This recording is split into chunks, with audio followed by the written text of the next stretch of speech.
A sudden spike in the electricity bill. In a rush, I called the power company. An employee comes over and with a puzzled look says, "Did you notice this wire before?" When Bob and I rush over, the employee gently moves a potted plant nearby to give us a clearer view. From our outdoor outlet, a strange wire extended, leading towards my in-laws' house. "Do you know anything about this wire?" Bob and I exchange glances at the employee's question. We're probably both thinking the same thing. "Hey, Bob, could this be?" "Yeah, no doubt about it. This is why our electric bill went through the roof." Bob, almost instinctively, reaches for the outlet and swiftly unplugs the wire. The very next moment, a sharp scream echoes from my in-laws' direction. "What?" It's probably my mother-in-law's. Soon after, I hear some hysterical muttering. The voice grows louder, coming from behind their door and heading our way. Suddenly, my mother-in-law bursts out from the bushes. "My name is Mary Johnson, a 32-year-old stay-at-home mom. My hobby is trying out limited-time desserts. I always gather information about desserts either through friends or by doing my own research. Bob, my kind husband, always supports my hobbies. I've known Bob, who's the same age as me, since college.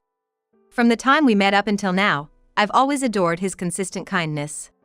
By the way, I also had a deep fondness for my in-laws who raised such a wonderful man. Many of my married friends often complain about issues with their mothers-in-law. I've even heard stories about marriages ending due to issues with the mother-in-law. But thankfully, such tales have nothing to do with our household. My mother-in-law, like me, is a fan of desserts. Whenever I bring her a recommended treat, she's always delighted. And my father-in-law, though a man of few words, always has a reassuring smile. Both of them have always been fond of me, and I've felt the same about them. My in-laws currently live about a 30-minute drive away. Not too close, but not too far either. Just the right distance. But sometimes I wonder. With the two of them, maybe we could live together. It's not that I want to live together. But perhaps, we might get along better than expected.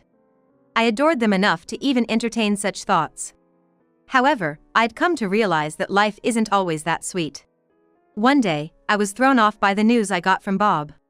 "What? Your parents?" Turns out, my in-laws were moving into the vacant house next door. I had always assumed they owned their place, but it seems they were actually renting. Their house had gotten old, so it appears they were considering moving. When they found out about the empty house next to ours, they jumped on the opportunity. It is a sudden short-distance habitation. I was immediately consumed by anxiety. Up until now, I've gotten along with my in-laws without any issues. I wonder if it'll be okay. Living next door means that, if we're up for it, we can see each other every day. I do like my in-laws, but to be honest, seeing them daily is a bit much. But it's not like I can suddenly say that it's too close and not to move here. Actually, when we heard about the move, Bob gently advised his parents. "Maybe you shouldn't." But they didn't want to hear it, saying, "We get along so well now, it'll be fine." I thought we could even live together. I want to smack my overly optimistic self for thinking that way. As my anxiety grew, my in-laws moved in. We greeted them cautiously, but at first, things seemed okay. We maintained a good distance and set some boundaries. But as they started to feel more at home, my mother-in-law began to push boundaries like never before. She was acting out every single don't do this behavior you hear about in the grapevine. Dropping by without calling ahead became her usual, and once she's in, she'd act like it was her own house. And not only that, it was like they were checking our every move. Then, on the day my mother-in-law paid an unannounced visit and checked on our dinner, she said something outrageous. "Hey, Mary, I've been thinking, maybe you could stop locking the door?" What? I couldn't believe my ears. Can you believe it? In this day and age, my mother-in-law is suggesting I leave our house unlocked. Not locking the door means not knowing who could walk in at any time. That's just not comforting. It's obviously a bad idea. Ever since my mother-in-law moved in nearby, even the doorbell ringing makes my heart race. Now there's the possibility she could just walk into our home without us even knowing. I'm certainly not okay with that. With how things are lately. I gotta admit, not locking the door feels kinda scary. Trying to keep things light, I declined with a smile. But she frowned and replied, "Oh, Mary, you're such a worrier. But don't fret. I'll tell our neighbors to look out for you. And don't forget, your father-in-law and I are here too. We'll be popping in frequently. I understand her words come from a good place and I appreciate that. That's why I couldn't bring myself to tell her how burdensome her frequent visits had become. But everyone has their limits. Last week, it felt like she had perfect attendance at our home. I have tea with my mother-in-law at our home every day. Naturally, spending this much time together, it's no wonder some grievances arise. I've come to truly understand that a mother-in-law and daughter-in-law relationship is all about the right distance. She would leave unnecessary potted plants in our yard or plant flowers without asking. It's like she does whatever she wants now. If it was once every few months, I could tolerate it. But every day is a different story. Since the locking incident, she's brought it up several times. I managed to convince her by saying I was just a wife with strong security concerns. However, with that settled, my mother-in-law then started pleading. I'd like a spare key. I knew I had to get Bob to refuse her request. Handing such a powerful item to her now is just out of the question. Though I found myself at odds with how she behaves, I didn't quite dislike her. She can be meddlesome, but I know it comes from my mother-in-law's good intentions. Rather, I felt more guilt for rejecting her than anything else. But as time passed, those feelings began to change. Whether it was me changing, my mother-in-law changing, or both, I can't be sure. However, I started to feel discomfort and irritation with her comments. It was a few months after she moved in. By then, it had become a routine for my mother-in-law to visit after lunch. I once asked about my father-in-law and it seems he usually goes for walks or shopping alone. I suggested she should join him, but she declined, saying, "Walking tires me out." Lately, she's become a typical mother-in-law. Previously, when I made her tea, she'd just say thank you, but now there's always a comment like, "It's lukewarm," or "It's weak." Whenever she speaks, it's either gossip or bad-mouthing someone. Being around her just brings me down. But I can't exactly reject her, so I just nod and force a smile. It's just not good, right?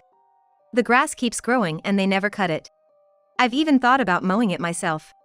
Today, my mother-in-law was fervently discussing a neighbor's consistently neglected yard. So, I was saying, "Oh." When my mother-in-law suddenly stopped talking, I instinctively followed her gaze to the bookshelf. Did she find a book that piqued her interest? It'd be peaceful if we could just read together. Did you find a book you're interested in? As I was about to approach the bookshelf, she reached past it, grabbing something from the rack next to it. "Susan, you shouldn't touch that." Upon seeing what she took, I hastily reached out, but she just innocently opened it. And then, she exclaimed with delight. "Oh my! Mary, dear! Oh dear, didn't you overspend last month? Goodness! Your electricity bill is twice as much as ours." What my mother-in-law was looking at as if she were reading a weekly magazine was our household account book. "Stop. Give it back." When I hurriedly snatched it away, my mother-in-law laughed softly. "You really don't have to be so flustered. But, Mary, it seems like you're not so good at saving money. Bob must feel bad having a wife who struggles with budgeting. You should try a bit harder, okay?" I could feel my face heat up. Both the front and back covers clearly stated the household account book. Still, she took the plunge and opened someone else's household account book. I couldn't believe it. "And about those desserts? I have a soft spot for limited edition treats too, so I get the urge. But if you can't even save a dime, do you think you really deserve to indulge in sweets?" Furthermore, my mother-in-law kept on nagging, saying things like, "You spend way too much on food." And, "The electricity bill is outrageous." On top of that, she boasted about how frugal she was. After ranting for a while, she seemed satisfied and left. After my mother-in-law left, I was so moved that I couldn't stop crying. The accumulated stress might have played a part too. I've reached my breaking point. I cried non-stop until Bob came home. "You don't have to take Mom's word for it, but I think it's easier said than done. I'm really sorry. I'll tell Mom not to come again." "Yeah, please." Bob comforted me, and after I calmed down a bit, I decided to discuss something that had been bothering me. It was about the electricity bill. As my mother-in-law pointed out, it was high. Without any significant changes in our usage, it had skyrocketed over the past few months. I was concerned about it, but dealing with my mother-in-law had left me little time to think about anything else. Bob looked at the electricity bill details, puzzled. This is definitely strange. I know, right? The next bill is coming soon, isn't it? If it seems off, we should give the electric company a call. A few days later, a bill arrived, charging us an astonishing $1,300, more than double our usual amount. Feeling that something was amiss, we hurriedly decided to have someone from the electric company come over. The electric company's technician took a detailed look around. Then, he pointed out something peculiar and called us over. Did you know about this wire? As Bob and I approached, the technician gently moved a potted plant to make it visible to us. It was hidden by the long leaves, but there was an external outlet there. We'd forgotten about it since we'd never used it since building the house. From that outlet, as the technician mentioned, a wire extended, leading towards my in-laws' house. Do you know anything about this wire? At the technician's question, Bob and I exchanged glances. We were both likely thinking the same thing. Hey, Bob, could this be? Yeah, no doubt about it. This is the reason our electric bill shot up. To be sure, we followed the wire with the technician. Pushing through bushes and tall weeds, sure enough, the wire led to my in-laws' storage shed. We couldn't see where it connected from here, but it was clear that it had something to do with the in-laws' house. The technician, with a stern look, asked, "Do you want me to call the police?" No, we might have to, but let's talk it out first. This house belongs to our parents after all. The worker initially looked tense, suspecting theft of electricity, but upon realizing it was a family home, his expression softened with relief. Oh, I see. I'll be on my way then. Yes, thank you for taking the time to come out here. We really appreciate it. We walked him out to his vehicle and saw him off. After he left, we turned to each other deep in thought. Bob sighed heavily, cradling his head in his hands. I'm sorry for having a mother like that. It's hard to say, don't worry about it. What are we gonna do next? If it's like any other day, Bob's parents are probably home right now. Should we confront them directly, or should we come up with a plan first? Bob, with his hand covering his mouth, started walking towards the external outlet. Thanks to the employee who had moved the potted plant aside earlier, the outlet was clearly visible.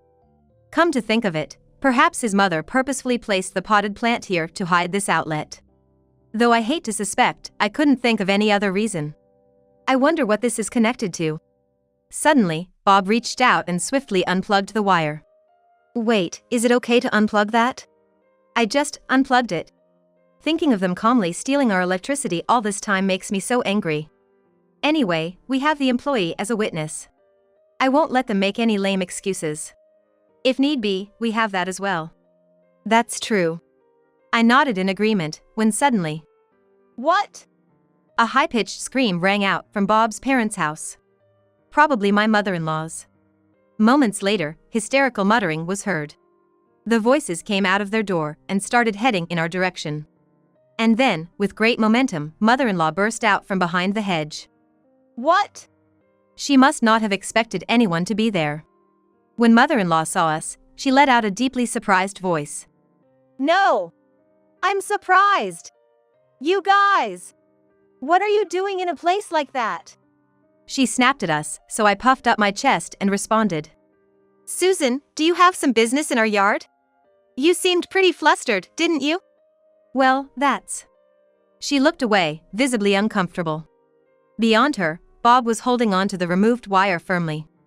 When my mother-in-law exclaimed, "Oh!"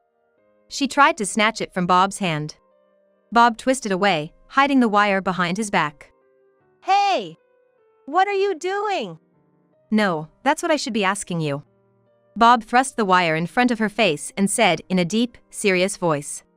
This was plugged into our outlet, you know? Emphasizing the R, my mother-in-law's eyes darted around for a moment, then she looked upwards, defensively. So what? Do you know where this wire goes? I have no idea. Just plug it back in now. Things are a mess here since you pulled it out. How can she ask to plug it in without even knowing where it's connected to? Plus, she's basically admitting she suffered because it was unplugged. It's almost like she's confessing that she did it. But my mother-in-law didn't seem the least bit guilty. she was just completely panicked. I knew why she was so flustered. Standing next to Bob, I smiled reassuringly. "Susan, please calm down. How can we plug in a wire when we don't know where it leads? This is our outlet, isn't it? It's no big deal to plug it in. It's just for a moment. So, please." "Oh, Susan, remember what you told me?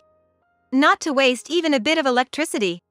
Saying how Bob was unfortunate to have a wife who couldn't even save on electricity." "Well, that was..." She started to fidget. "I won't make it in time," I heard her mutter under her breath. She seemed on the verge of panicking.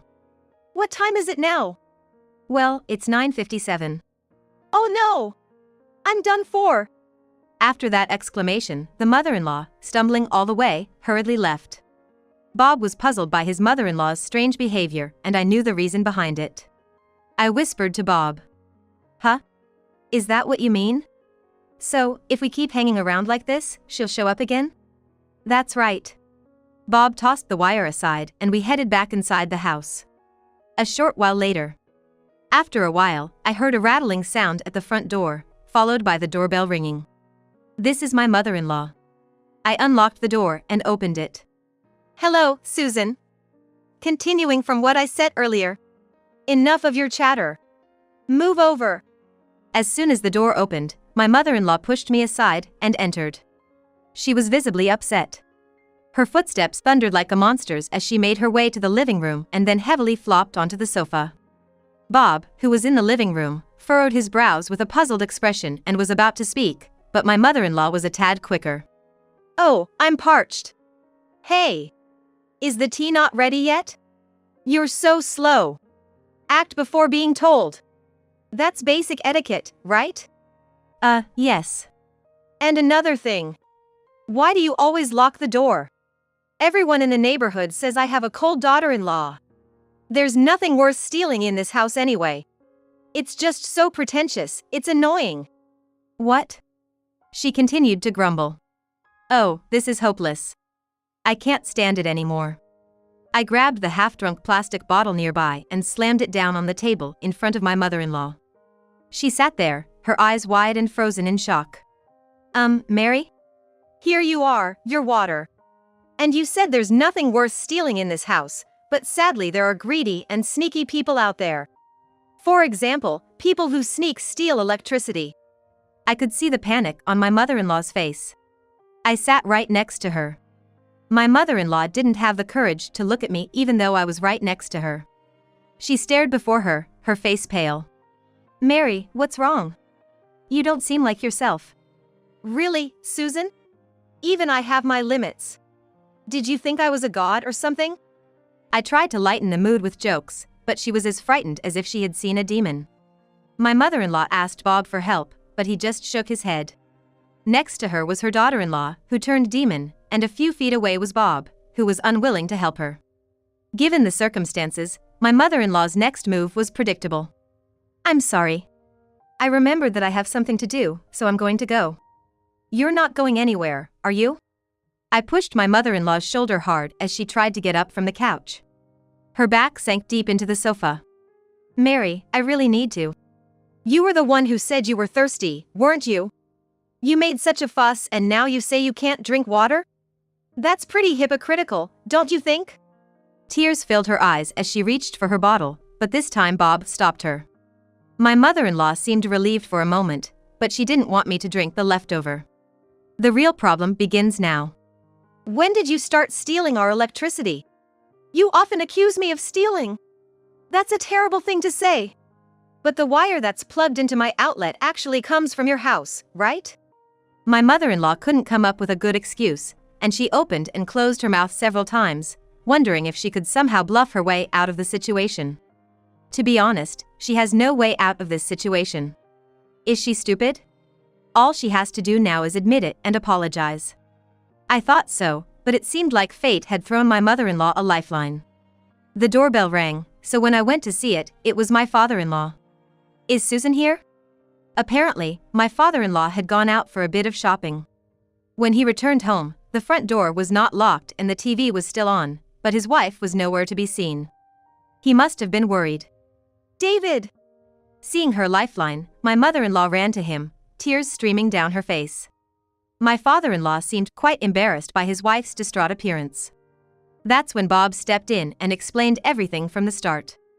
After thinking for a while, he began to speak slowly. Isn't there some kind of mistake? Of course, he would find it hard to believe that his own wife had been secretly stealing electricity from their son's house. Then who did the wiring? Do you think a complete stranger would go through the trouble of connecting someone else's wiring to another person's house? My father-in-law crossed his arms and was deep in thought. He nodded and said, "Let's go and have a look first." And stood up. "But," my mother-in-law exclaimed, clearly flustered and trying to intervene. However, my father-in-law asked Bob to show him what was happening and walked towards the power outlet. The wiring seemed to trail off into a storage shed and couldn't be seen from where they were. When my father-in-law investigated and returned, the color had drained from his face. "I'm so sorry. I truly am. Apologize to them. Now." And my mother-in-law was like, "I'm sorry." Just like a child. My father-in-law said the wires went to the battery and were connected to my mother-in-law's computer via an extension cord. The battery was purchased when she moved to a new house. Not only during emergencies, but apparently a salesman told her that it's cost-effective to store electricity during the cheaper nighttime hours and then use it during the day. And the mother-in-law actually did it. She used the house's electrical outlet to store electricity at night and used it in her home during the day. At first, that was all she did. But her extension cord had an unused socket, so she apparently started plugging in her computer and other home appliances. Eventually, she started receiving electricity from our house all day, not just at night. My mother-in-law justified her actions by saying, "I heard it was more economical." Naturally, I was annoyed that she was stealing the electricity without permission. But what made me even more angry was that despite my mother-in-law's constant criticism and belittling towards me, she was lying the entire time. "You often said how Bob is so unlucky to have a wife who can't save money and how I buy sweets but can't even save a dime, didn't you? That's true, isn't it?" Her lack of remorse was considerable. Just saving money on your electricity bill by using someone else's electricity doesn't mean you're saving money. That's just theft. I continued further.